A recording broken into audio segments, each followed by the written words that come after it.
बहुत सारे ऐसे लोग हैं जो गांव में रहते हैं और हमेशा से उनकी इच्छा रहती है कि वो शहर में जाके बसें, वहां पे घर बनाएं, कोई नौकरी करें, कहीं पे कोई बिजनेस करें। हर गांव वाले के मन में हमेशा कभी ना कभी ये तमन्ना रहती है कि उनका घर शहर में होना चाहिए, उनके बच्चे शहर में पढ़ने चाहिए, उनको अच्छी एजुकेशन मिलनी चाहिए। लेकिन देखिए, हर चीज के, हर सोच के दो पहलू होते हैं। जब आप ये सोचते हैं कि आपको गांव से शहर जाना है, तब चूंकि आपको गांव में जो भी आपके पास में आज सेवाएं हैं, जो भी सुविधाएं हैं, जो भी सपोर्ट सिस्टम है, जो आपके परिवार का, आपके आस पड़ोस का, या जो बॉन्ड आपके लोगों के साथ में आपका बना हुआ है, उसकी वैल्यू अभी आपको नहीं है क्योंकि ऑलरेडी वो आपके पास में है। लेकिन जिस दिन आप गांव छोड़ेंगे ना, तब आपको समझ में आएगा इस गांव की वैल्यू क्या है।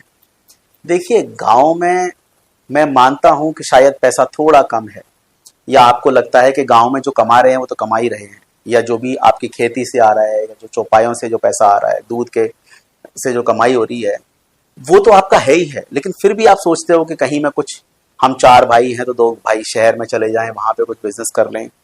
और याद रखिए, जब कभी भी कोई आदमी गांव छोड़ के शहर में आया है ना, फिर वो कभी शहर से वापस गांव नहीं जा पाया। और जो भी गांव छोड़ के शहर में आया है, वो हमेशा पछताया ही पछताया है।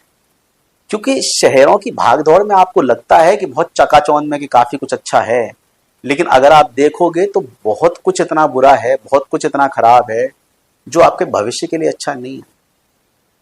सिर्फ थोड़ा बहुत पैसा ज्यादा कमा लेना, या शायद एक कार खरीद लेना, या फिर शहर में एक छोटा सा फ्लैट या घर ले लेना, ये कोई बड़ी उपलब्धि नहीं है। अगर आप अपने जीवन का सुकून, शांति, अपना परिवार, अपने लोग छोड़ के, उस सब की तिलांजलि देके अगर आप शहर में आके बसना चाहते हो, सिर्फ इसलिए क्योंकि गांव के और 10 लोग निकले हुए हैं, क्योंकि आपको चकाचौंध बड़ी अच्छी लगती है, क्योंकि आपको गाड़ियां और रोडें और ये बड़ी बड़ी बिल्डिंग अच्छी लगती हैं, लेकिन इसका एक दूसरा पहलू और है कि शहरों में जो समस्याएं हैं उनकी तरफ आपका भी ध्यान नहीं गया है। जिस दिन आप शहरों की समस्याओं की तरफ देखोगे, तो वापस से आपको लगेगा कि नहीं, मुझे गांव में ही रहना चाहिए।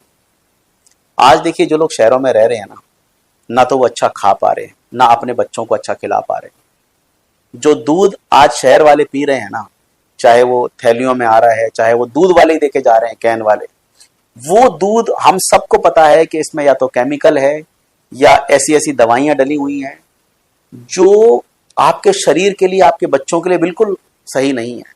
वो आपके शरीर में कैंसर पैदा करेंगी, वो 1000 बीमारी पैदा करेंगी।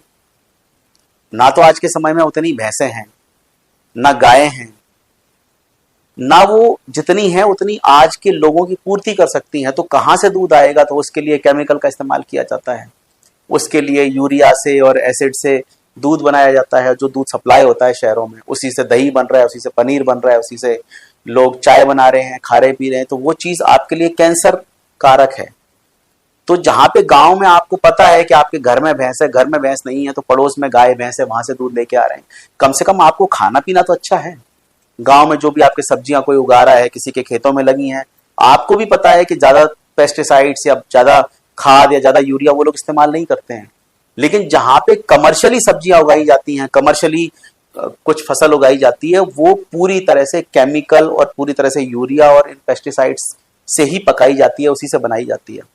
तो आप सोचो, आप पूरी तरह से जहर खा रहे हो अगर आप शहर में आ रहे हो तो। और जहां पे आप 2-4 दिन, 5 दिन की बात है, वो अलग है, लेकिन जहां पे आपको हमेशा के लिए आना है, रहना है, बसना है, अगर आप शहर में जाते हो, आपके बच्चे यहाँ पे पैदा होते हैं, तो सोचो उन बच्चों का पूरा जीवन इस केमिकल वाले जीवन से ही गुजरना है। ये कहने में थोड़ा सा हमें डरावना लगता है, थोड़ा सा हम झटक देते हैं, कभी मन में ख्याल आता है, लेकिन आज अगर आपको कैंसर हो जाए तो आप क्या करोगे? आपके बच्चे को कैंसर हो जाए तो आप क्या करोगे? हमें जब सोचने में इतनी कड़वाहट हो रही है, तो जब सच में होगा तब आप क्या करोगे? और होना ही होना है। जो केमिकल